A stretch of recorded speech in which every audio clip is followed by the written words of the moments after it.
Like, share और subscribe करना ना भूलें।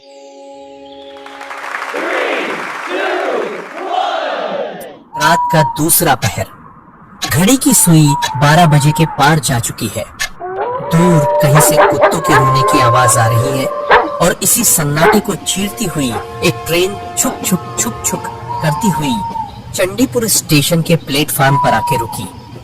स्टेशन इतना सुनसान है कि अपनी सांस की आवाज भी डरा दे। ट्रेन से एक ही मुसाफिर उतरा, सुमित।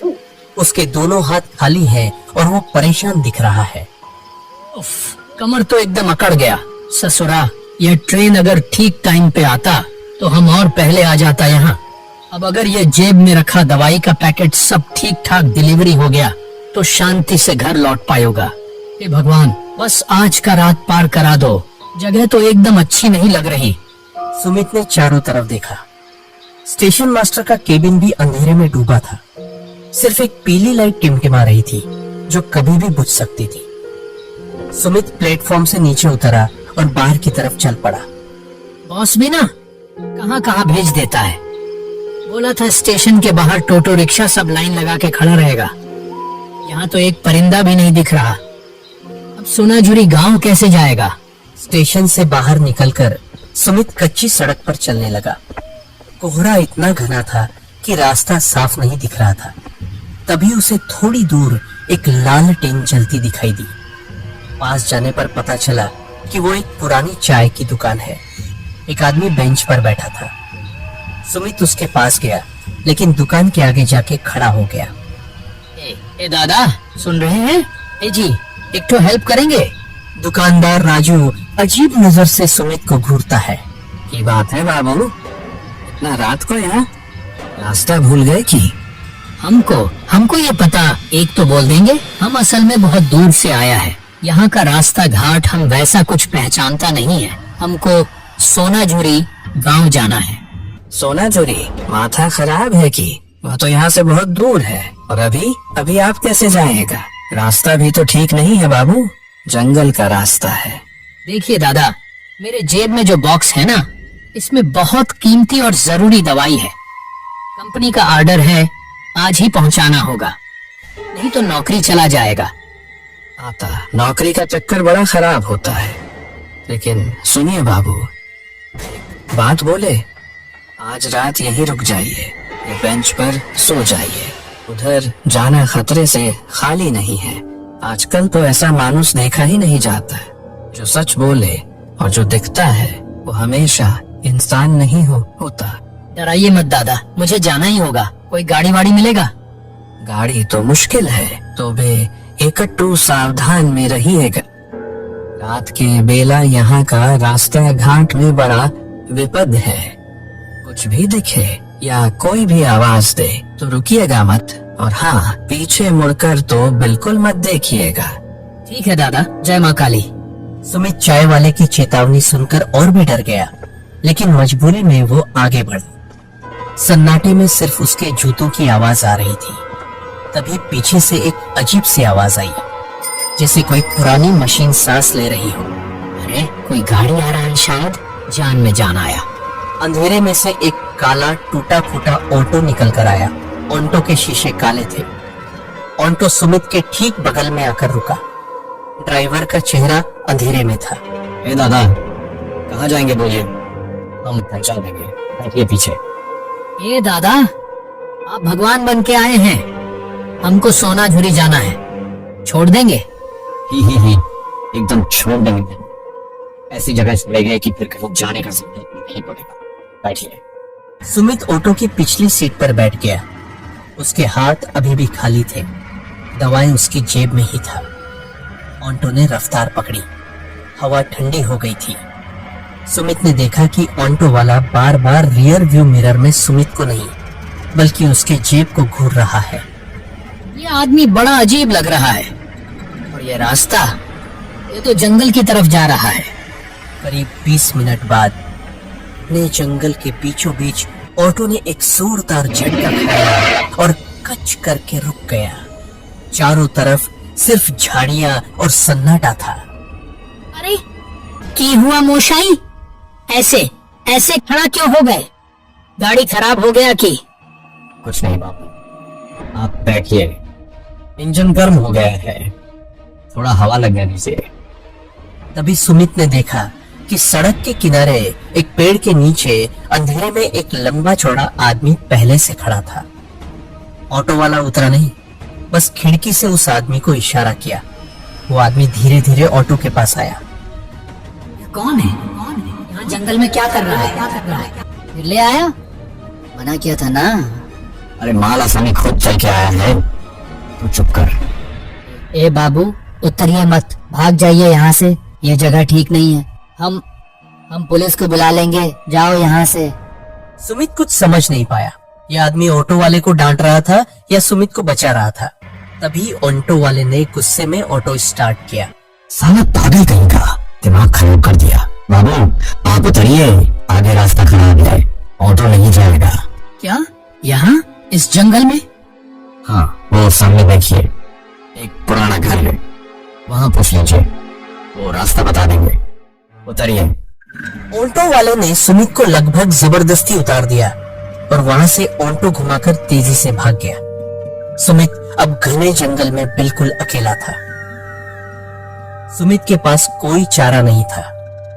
सामने एक टूटी पुराना घर दिख रहा था। दरवाजा लकड़ी का था और बहुत पुराना लग रहा था। सुमित ने दरवाजे को छुआ भी नहीं कि दरवाजा अपने आप खुल गया। कोई है? माफ कीजिएगा, मैं रास्ता भटक गया हूँ। अंदर एक मध्यम रोशनी थी। एक आदमी कुर्सी पर बैठा था, लेकिन अजीब बात यह थी कि वो हिल डुल नहीं रहा था। आ गए? हम तुम्हारा ही इंतजार कर रहे थे। आपको कैसे पता मैं आने वाला हूँ? क्योंकि यहाँ जो आता है वो अपनी मर्जी से नहीं, हमारी मर्जी से आता है। सुमित की चीख निकल गई। तभी घर का दरवाजा जोर से बंद हो गया और बाहर से आवाज आने लगी। दरवाजा खोल, शिकार हाथ से निकल जाएगा। अबे ओ, अंदर आने दे, आज बहुत दिन बाद दावत मिली है। ये तो वही ऑटो वाला और वो आदमी है, ये यहाँ कैसे आ गए?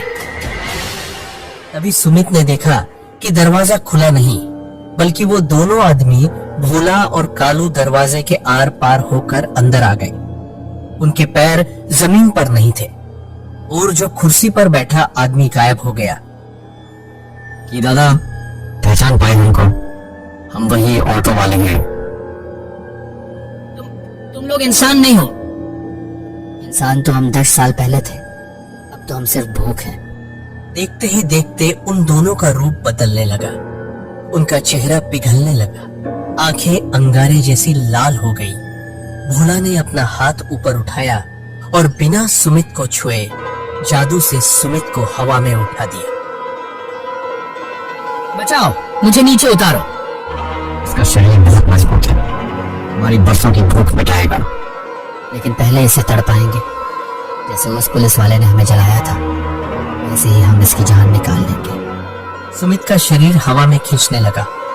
उसे लगा अब उसकी हड्डियां टूट जाएंगी। उसने अपनी आंखें बंद कर ली और अपने परिवार को याद करने लगा। भगवान, कोई तो बचाओ। जब मौत एकदम सामने थी, तभी उस अंधेरे कमरे में एक नीली रोशनी चमकी। एक कड़कदार आवाज गूंजी, छोड़ दो उसे, छोड़ दो उसे, छोड़ दो उसे, छोड़ दो। यह आवाज इतनी भारी थी कि पूरा घर कांप गया। भोला और कालू डर के मारे पीछे हट गए। सुमित धड़ाम से जमीन पर गिर पड़ा। वहां रोशनी के बीच एक साया उभरा। उसने पुलिस की वर्दी पहनी थी। उसके सीने पर नेम प्लेट चमक रही थी, इंस्पेक्टर दत्ता। उसके हाथ में कोई बंदूक नहीं थी, बस उसकी हथेलियों से तेज ऊर्जा निकल रही थी। दत्ता, तुम फिर आ गए? जब तक मैं यहाँ हूँ, किसी बेगुनाह को हाथ नहीं लगाने दूंगा। तुम दोनों का खेल खत्म। नहीं, ये हमारा इलाका है, मारो इसे। दोनों भूत इंस्पेक्टर की तरफ लगे, लेकिन इंस्पेक्टर दत्ता ने बस अपना हाथ आगे किया। उनके हाथ से एक तेज शॉकवेव निकली। दूर हट। वो दोनों भूत हवा में ही जलने लगे और चीखते हुए दीवार के पार फेंक गए। कमरे में शांति छा गई। इंस्पेक्टर सुमित की तरफ मुड़े। उनका चेहरा धुंधला था, लेकिन आंखों में सुकून था। डरो मत बेटा, तुम सुरक्षित हो, सो जाओ, बस सो जाओ। सुमित की आई आंखों के सामने अंधेरा छा गया और वो बेहोश हो गया। हे दादा, उठिए। किसी की आवाज से सुमित की आंख खुली। सुबह हो चुकी थी। वो उसी चाय की दुकान की बेंच पर लेटा था जहां वो कल रात सबसे पहले रुका था। चाय वाला राजू उसे हिला रहा था। भूत, वो ऑटो वाला, वो घर, इंस्पेक्टर। शांत हो जाइए बाबू, आप बेहोश थे। मैंने आपको सुबह में दुकान के सामने गिरे हुए देखा। दादा, वो सपना नहीं था। वो लोग मुझे मारने वाले थे, लेकिन एक पुलिस वाले ने बचाया। नाम था दत्ता। इंस्पेक्टर दत्ता? इसका मतलब उन्होंने आपको बचा लिया। मतलब? बाबू, 10 साल पहले यहाँ भोला और कालू नाम के 2 अपराधी थे। वो लोगों को अगवा करके मार डालते थे। इंस्पेक्टर दत्ता ने उन्हें पकड़ने की कोशिश की, पर उन गुंडों ने इंस्पेक्टर को उसी पुराने घर में आग लगाकर मार दिया था। हे भगवान! लेकिन मरने से पहले इंस्पेक्टर ने कसम खाई थी कि वो इन शैतानों को छोड़ेंगे नहीं। कुछ दिन बाद वो दोनों गुंडे भी उसी घर में रहस्यमयी आग में जलकर मर गए। गांव वाले कहते हैं कि इंस्पेक्टर दत्ता की आत्मा आज भी उस जंगल में पहरा देती है। जो भी मुसीबत में होता है, वो खाकी वर्दी वाला फरिश्ता उसे बचा लेता है।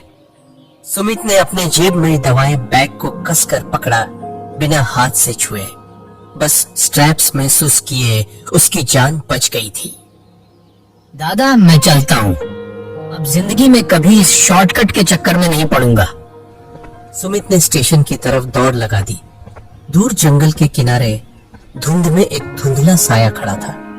उसने धीरे से अपना हाथ उठाकर सुमित को सैल्यूट किया और फिर हवा में गायब हो गया। ट्रेन की सीटी बजी और सुमित की जिंदगी की गाड़ी फिर से पटरी पर लौट आई। लाइक, शेयर और सब्सक्राइब करना ना भूलें।